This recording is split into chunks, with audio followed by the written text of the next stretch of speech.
pastora, por ter falado com o seu marido das senhoras me convidarem essa noite para ministrar. Tenho certeza que se foi o convite feito, foi pelo Espírito Santo de Deus. Aleluia, glória a Deus. Amém? Todos? Jeremias 24, versículo 1 ao diante diz assim: Fez-me o Senhor ver e vi 2 cestos de figos postos diante do templo do Senhor, depois que Nabucodonosor, rei de Babilônia, levou em cativeiro a Jeconias, filho de Jeoaquim, rei de Judá, e os príncipes de Judá, os carpinteiros, os ferreiros de Jerusalém, e os trouxe a Babilônia. Um cesto tinha figos muito bons, como os figos temporãos, mas o outro cesto tinha figos muito ruins, que não se podiam comer, de ruins que eram. Em outra tradução, traz de maus que eram. Versículo em diante, versículo 3: E disse-me o Senhor: Que vês tu, Jeremias? E eu disse: figos. Os figos bons, muitos bons, e os maus, muito maus, que não se podem comer, de maus que são. Então veio a mim a palavra do Senhor dizendo: Assim diz o Senhor, o Deus de Israel: Como a este bons figos, assim também conhecereis aos de Judá, levados ao cativeiro, aos quais eu enviei deste lugar para a terra dos caldeus, para o seu bem. Porei os meus olhos sobre eles para o seu bem, e os farei voltar a esta terra. Edificá-los-ei e não os destruirei, plantá-los-ei e não os arrancarei, e dar-lhe-eis coração para que me conheçam, porque eu, o Senhor, semeão para o povo, e eu lhes serei por Deus, porque se converterão a mim de todo o coração. Queira sentar em nome de Jesus. Dar-lhes o coração para que me conheçam, porque eu sou o Senhor. Semeão para o povo, eu lhes serei por Deus, porque se converterão a mim de todo o coração. O tema dessa mensagem: fez-me o Senhor ver e vi. Há muito tempo Deus tem falado ao meu coração, tem me dado mensagens, e algumas vezes eu paro no banco da igreja e parece que dá aquela conexão direta. Os irmãos antigos diziam que descia aquele fio do céu e conectava, e você recebe mensagens da parte de Deus, e muitas das vezes você não tem como passar a mensagem. Às vezes ela fica engasgada no peito, no coração, e você fica com aquele desejo de transmitir aquilo que Deus lhe deu. Mas é tudo ao seu tempo, é tudo ao seu momento. Esta mensagem Deus me deu para o culto de ontem lá em Castanhal. Se não foi ministrada lá, é porque com certeza Deus também queria falar aos nossos corações aqui em Belém, neste lugar, nesta noite. Quando nós falamos em ver, nós falamos em fé. E se nós falarmos de fé, nós vamos ter que fé é crer sem ver. A fé é tão importante na vida do crente que o próprio Deus diz que para agradá-lo, como um filho quer agradar um pai para receber algo do seu pai, é necessário ter fé. Algumas particularidades da fé: a fé, ela move a mão de Deus. Jesus expressa que a fé é como uma semente de mostarda, para muitos considerada insignificante. Por quê? Porque nós temos por conhecimento que a semente de mostarda é a menor das sementes existentes. Se não tiver um punhado, pouca gente se preocupa em pegar uma sementinha de mostarda, tratar com carinho e plantar. Geralmente o semeador ele vai meter a mão num saco, apanhar um punhado de semente. Hoje as máquinas são mais modernas, já vão jogando a semente no local e espalhar a semente no solo e tapar para que nasça. Mas todos nós sabemos que uma semente produz hortaliça, produz o verde, e do verde as flores, das flores o fruto. Se for considerar o tamanho de um grão de mostarda, ninguém vai querer plantar somente um grãozinho, e não vai dar tanta importância àquele grãozinho de mostarda. Mas Jesus diz que esse grão de mostarda, a fé do tamanho deste grão de mostarda, pode fazer coisas impossíveis, inimagináveis e maravilhosas através daquele que crê no poder de Deus. Outra particularidade do grão de mostarda é que dizem os entendidos na área que quando o grão de mostarda cresce, ela se torna uma das maiores e mais vastas hortaliças que existem. Daí já comentei agora com os irmãos que apesar de pequenininha, o resultado dela é algo grande. Muitas das vezes nós chegamos em condições de vida em que a nossa fé não se consegue medir. Muitas das vezes nós achamos que nem temos mais fé para nada, mas o simples fato de orarmos, de chegarmos na presença de Deus, já demonstra que seja pequena ou grande, mínima ou infinita, ou do tamanho de uma molécula ou de um átomo, nós temos fé. E às vezes não precisa uma fé tão enorme para Deus agir. Na verdade não precisa essa fé enorme para Deus agir. Necessário é que nós acreditemos que Deus faz coisas tremendas. A fé é um referencial que Cristo nos dá como algo para fazer acontecer coisas tremendas. A fé é algo que nós temos, que faz mudar o tempo, as estações, a situação da nossa vida e a situação da vida daqueles que nós amamos, queremos bem e clamamos ao nosso Deus. A fé, ela remove montanhas. E quando nós falamos de montanhas, não é de um cerro pequenininho. Aqui deve ter outro nome, cerro, mas lá no Rio Grande do Sul, como é tudo plano, de vez em quando saem algumas coisinhas assim desse tamanho que você já olha no terreno, então tu chama de cerro, uma pequena montanha, mas elas são largas. Então, nada, quando nós falamos de montanha, nós falamos de coisas inabaláveis, nós falamos de coisas tremendas que o homem não consegue mover totalmente com as suas mãos, aquele resultado, aquela montanha, aquele monte, e transportar para o outro lado. Quem conhece a história do aterro do Flamengo e Botafogo lá no Rio de Janeiro, sabe que eram dois morros que os homens foram desvastando e fizeram o aterro para construir o bairro do Flamengo, até chegar até a Uca e o Pão de Açúcar, Praia Vermelha. Mas foram feitos aos poucos.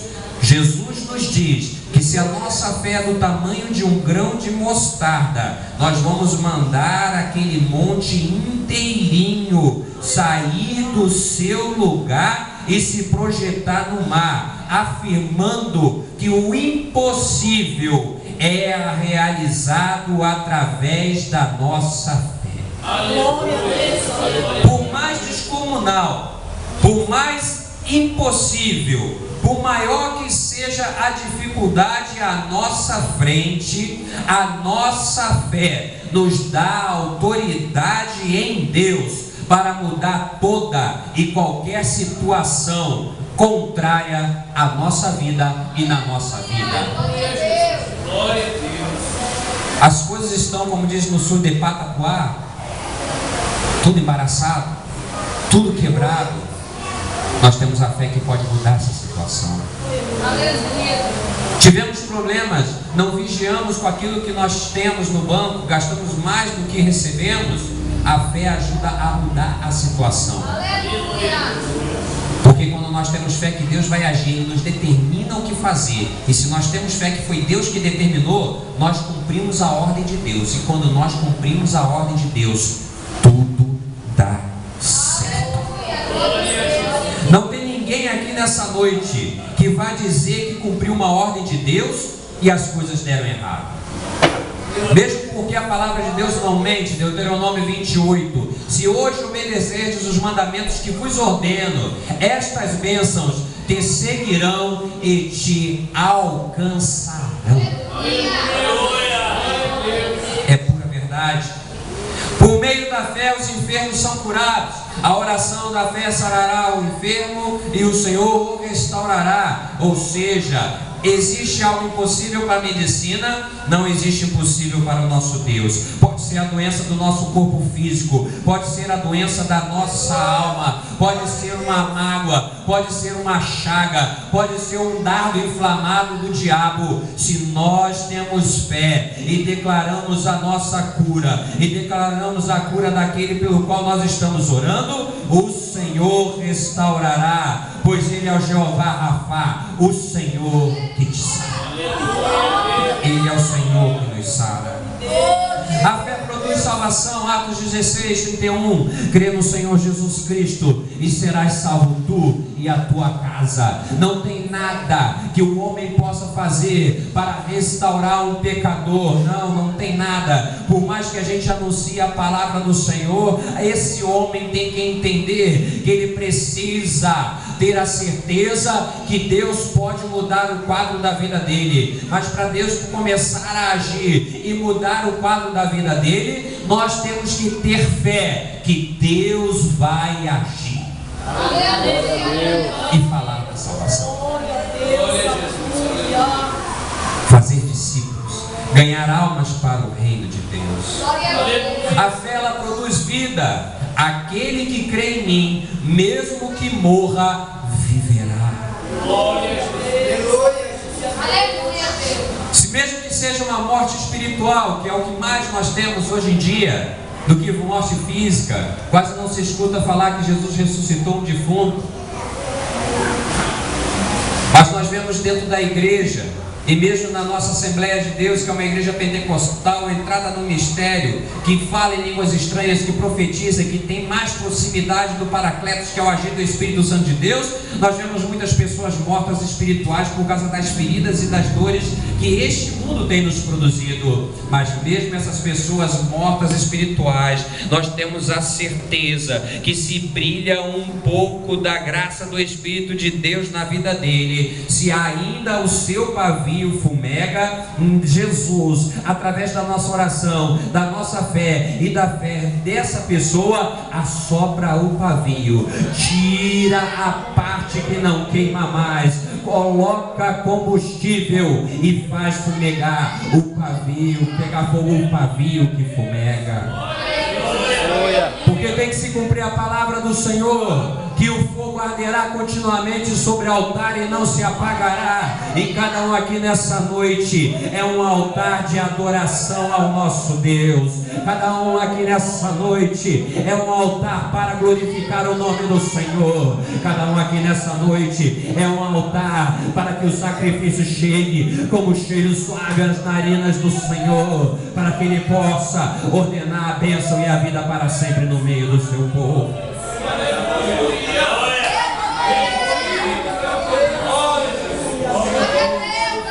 Aleluia. Aleluia. A fé produz ousadia espiritual. Como já foi lido, aquela mulher disse: se eu tão somente tocar nas vestes dele, eu serei curada. Eu serei curada. Aquela mulher tinha 1000 motivos para não chegar perto. Era uma mulher doente. A sua doença colocava ela como pária da sociedade. Ela tinha que ser colocada à parte. Ela sabia que poderia, com aquele fluxo de sangue, se tocasse num homem, tocasse principalmente numa autoridade, ela poderia perder a vida dela. Mas ela teve fé e teve coragem e teve ousadia para avançar e mudar a situação que estragava a vida dela, a situação que delimitava a vitória dela, a situação que tirava o resplendor da glória de Deus da vida dela. Ela teve a ousadia para mudar a situação da vida dela, porque ela acreditou em Jesus.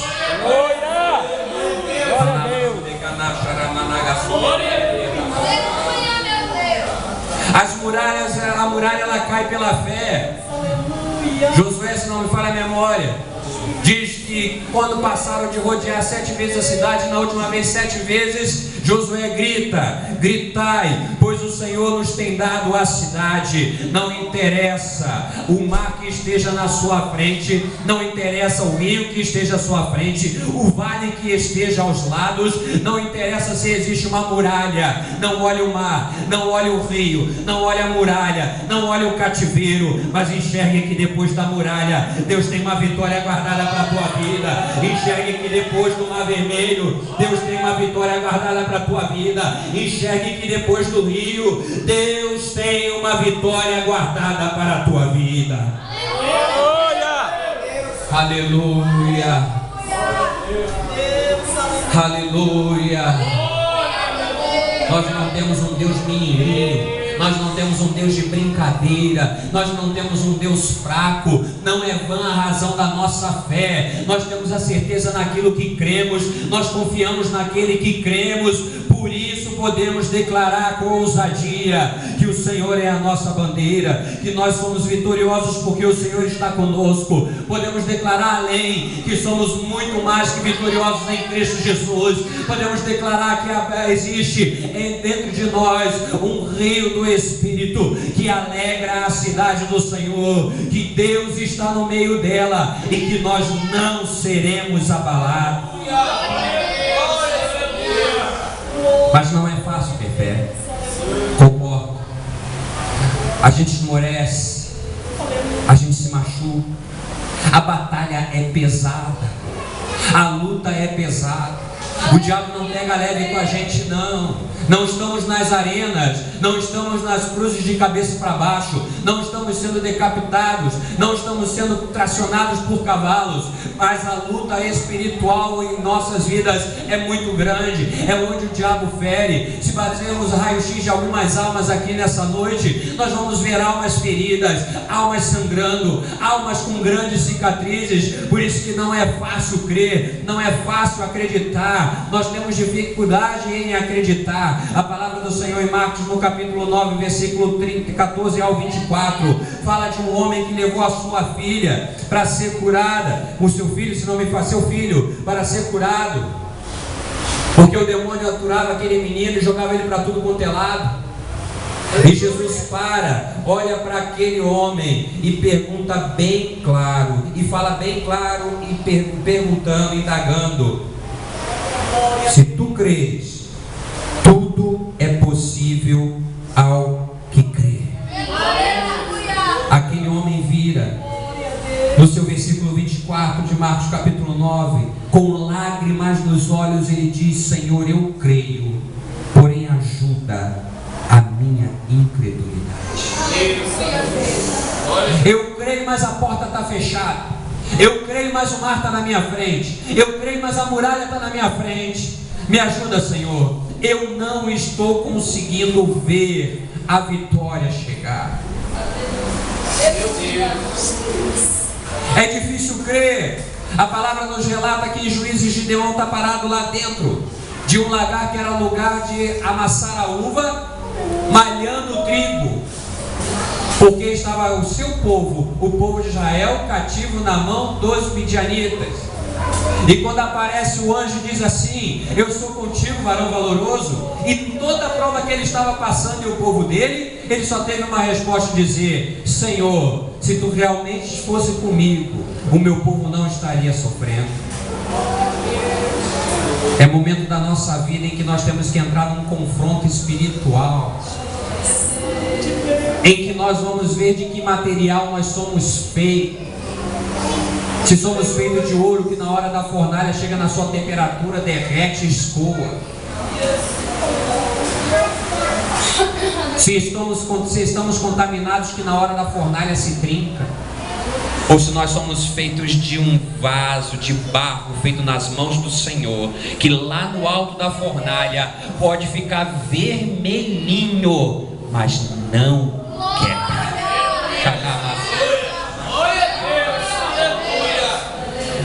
Pois não, Senhor, vou livrar Israel da mão dos midianitas através de ti. Eu não duvido, mas quero fazer uma prova. Vou botar um novelo de lã. Se tiver sem som, se tiver molhado o novelo e a terra seca, eu creio. Deus fez. No dia seguinte: Deus, me perdoa, eu não quero lhe provocar, mas se o solo estiver seco e o novelo molhado, eu vou acreditar. Deus fez. Não é crer. Crer não é tão fácil. Crer é ter uma atitude de acreditar. Muitos Para crer tem que ver, como foi o caso de Tomé. Olha, Tomé, você não estava, mas o mestre ressuscitou. Eu só acredito se eu colocar a mão nas suas feridas e no seu lado. Zacarias escuta: a sua mulher dará a luz ao menino, chamará João, e esse menino anunciará a vinda do mestre. Eu já sou velho, a minha mulher já passou o costume das mulheres. Olha, João, porque tu não crestes, ficarás mudo até o nascimento do menino. E quando nasceu o menino, ele escreve na tabuinha e diz: será João. E logo a língua de Zacarias se solta e ele começa a glorificar o nome do Senhor. Não é fácil crer, mas glórias a Deus, que alguns na palavra de Deus e alguns no nosso meio não precisam ver para crer. A Bíblia diz que Abraão, quando foi chamado, partiu para uma terra, mas que não sabia onde ia. Ele creu na palavra que Deus deu: sai da tua terra, da tua parentela, para a terra que eu hei de determinar. E partiu sem saber para onde ia. O centurião romano chega para Jesus e diz: Senhor, meu servo está doente. Jesus responde: eu vou lá curá-lo. Não, Senhor, eu sou homem de autoridade. Quando eu mando um pelotão ir, o pelotão vai. Quando eu mando o pelotão voltar, o pelotão volta. Basta somente uma palavra tua e meu servo sarará. Basta somente uma palavra da parte de Deus para que a nossa história mude. Basta somente uma palavra da parte de Deus para que a sua Shekinah, a sua glória habite na nossa vida. Basta só uma palavra de Deus para que a nossa alma viva. Basta só uma palavra de Deus para que o nosso fruto apareça. Basta só uma palavra de Deus para que os tempos e as estações mudem e todos vejam que Deus é na nossa vida. Aleluia!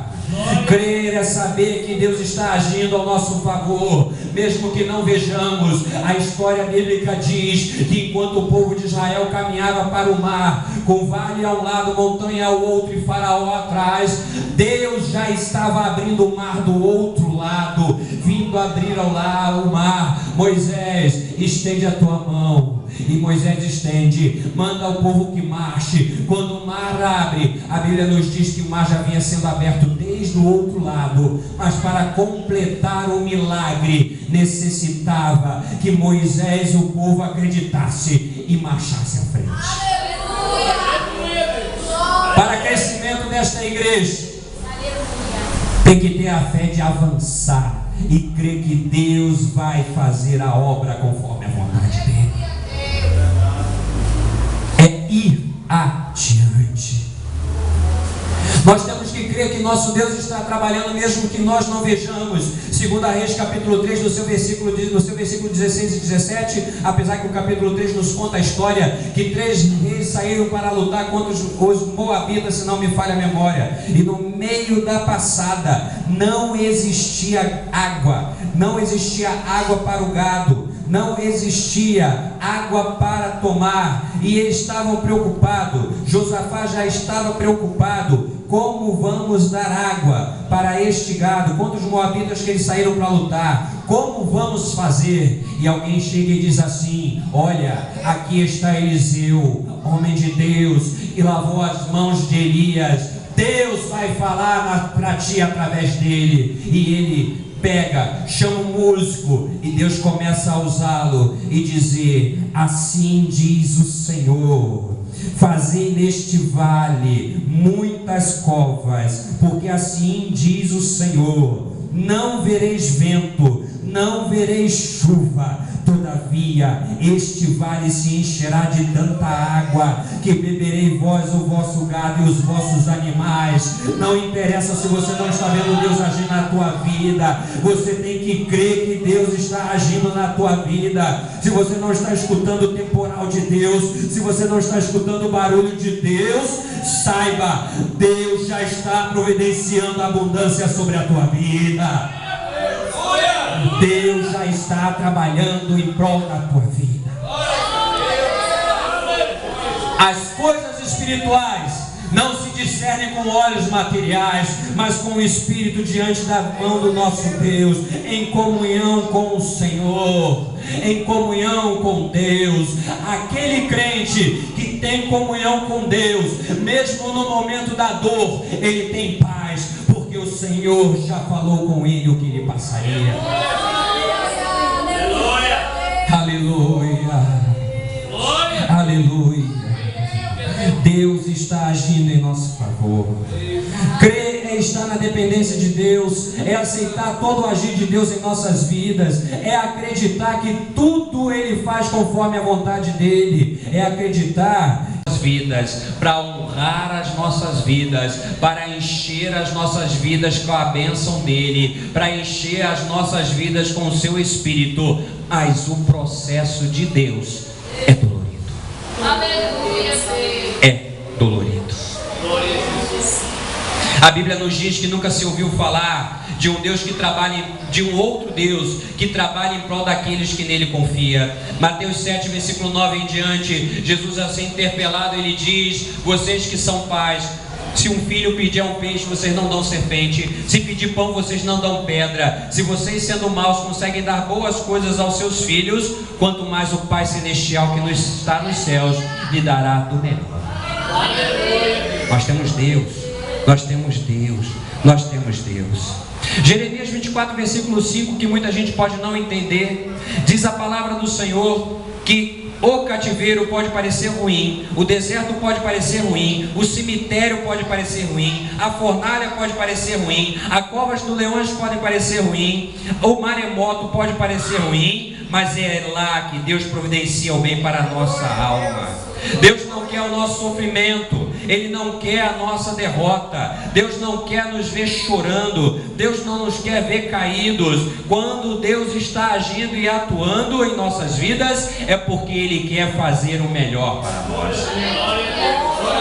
Esse versículo de Jeremias diz que o Senhor tirou aquele povo para o cativeiro, para o seu bem.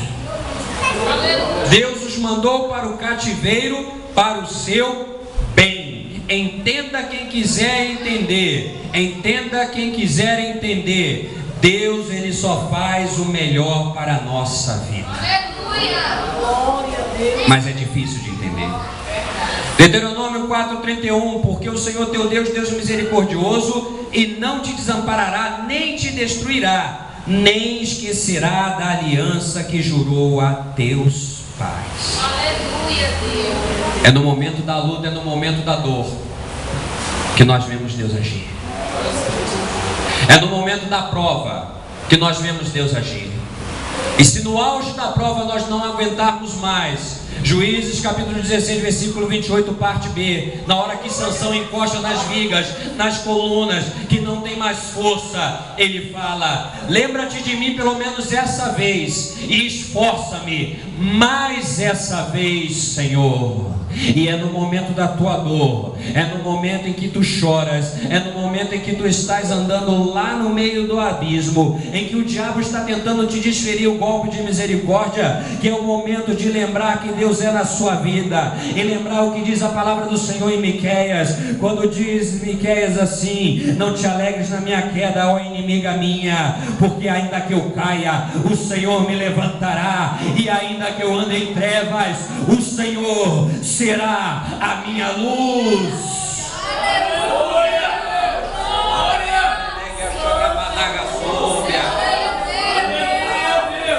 Aleluia.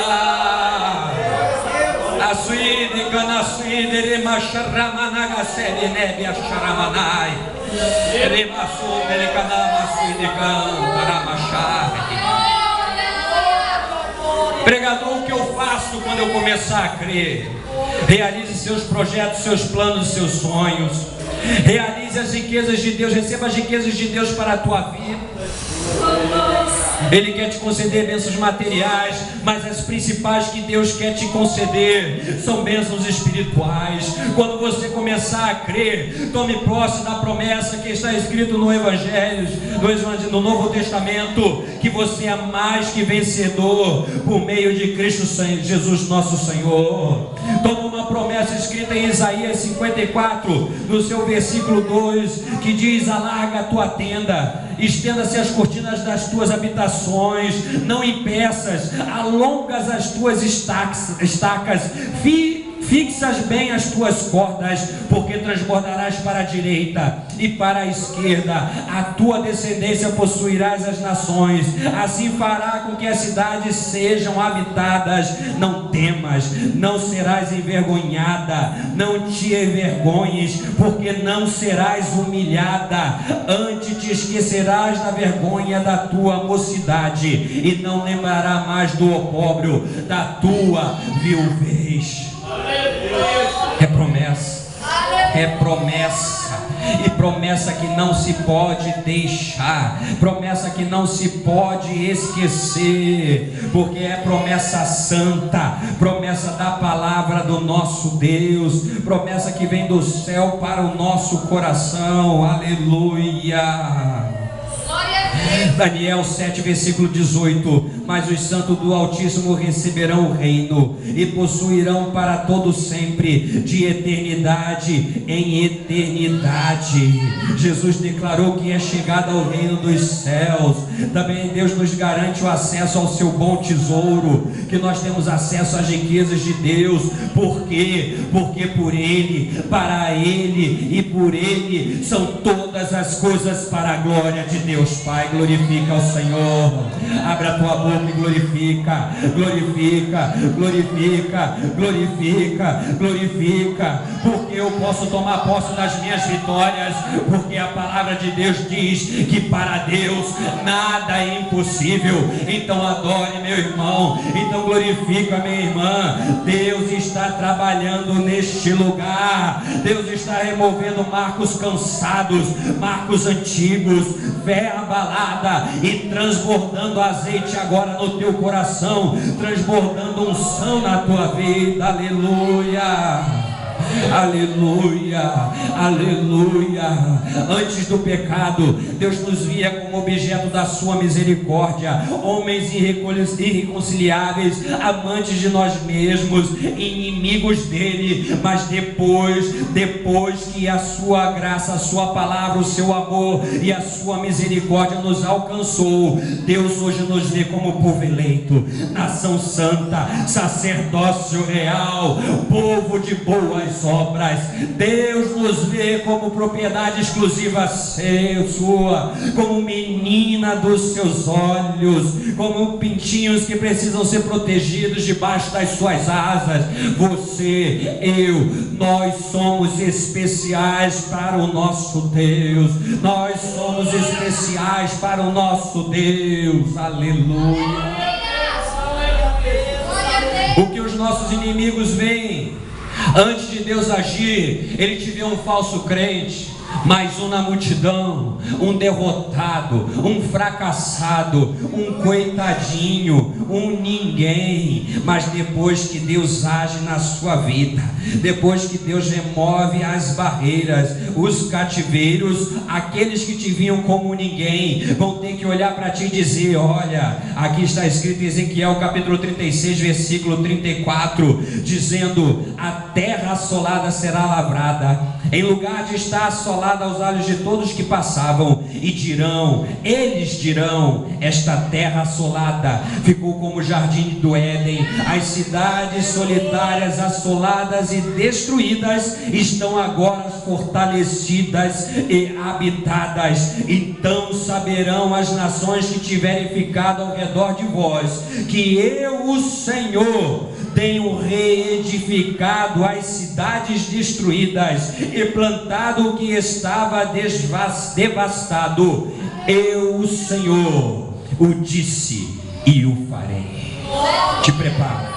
Te prepara para se cumprir o que está escrito no Salmo 23. Preparas uma mesa perante mim na presença dos meus adversários, unges a minha cabeça com óleo, o meu cálice transborda. Começa a preparar. Se quiseres, comereis e bebereis o melhor desta terra. Começa a preparar o banquete, começa a preparar o brado de alegria, porque o Senhor está no meio do arraial do seu povo aqui nesta noite, trabalhando em prol da tua vida, trabalhando em prol da nossa vida, vida.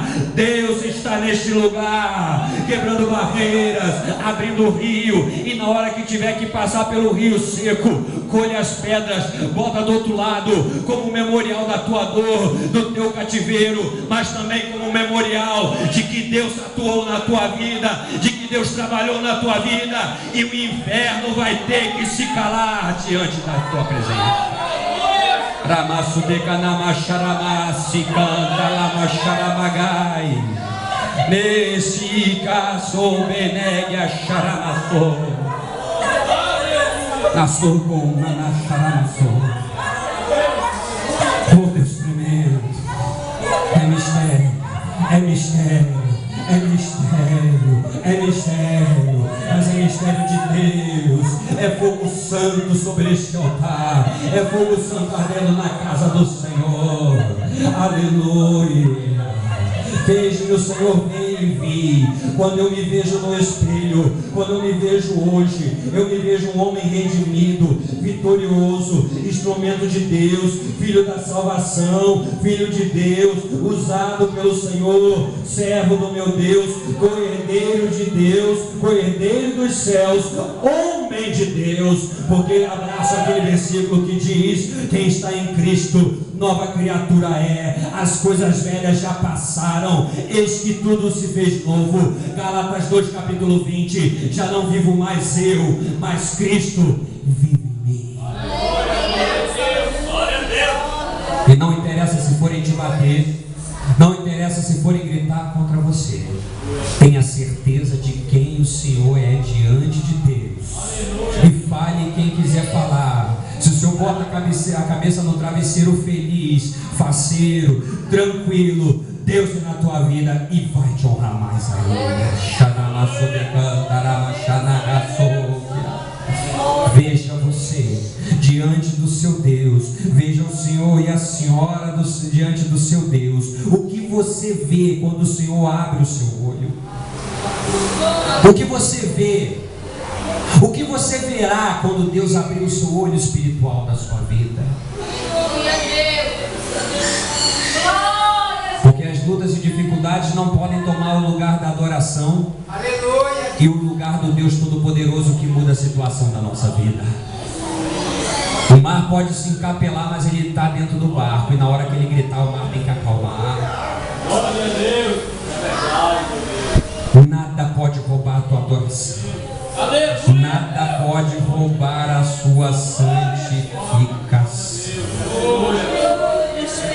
O profeta viu 2 cestos. Já estou encerrando. Até onde o Senhor dá o óleo, a gente obedece. O profeta viu 2 cestos. Um cesto lindo, um cesto maravilhoso, mas ele viu também um cesto ruim. Ao cesto bom existe promessa, Jeremias 24, do 5 e diante, que nós já lemos. Os figos bons são conhecidos quando nós o olhamos. Mesmo no cativeiro, eles estão no cativeiro para o bem deles próprios, porque foi Deus que colocou lá. Deus tem os olhos sobre os figos bons. Deus tirará do cativeiro e colocará na terra que é de existência sua. Deus te edificará, Deus destruirá os seus inimigos, Deus te plantará e não te arrancará, te dará um coração para que saibam que Ele é o Senhor, e nós seremos o seu povo quando convertidos de todo o coração. Te convido a ficar em pé nesta noite, por favor, me dê essa liberdade, pastor. Eu não perguntei. Aleluia. Mas pastor, eu não tenho sido um figo bom. Quando eu me olho, eu vejo aquele cesto de figo ruim. A palavra do Senhor em Joel capítulo 2, no seu versículo 13 diz: rasgai o vosso coração, não as vossas vestes, convertei-vos ao Senhor vosso Deus, porque Ele é misericordioso, compassivo, tardio em irar-se, grande em benignidade, e se arrepende do mal. Convertei-vos a mim de todo o vosso coração, fazendo isso com jejum, choro e com pranto.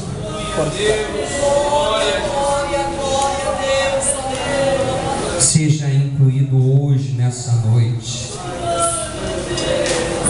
Se a mensagem foi só para figo bom nessa noite, nós já estamos bem.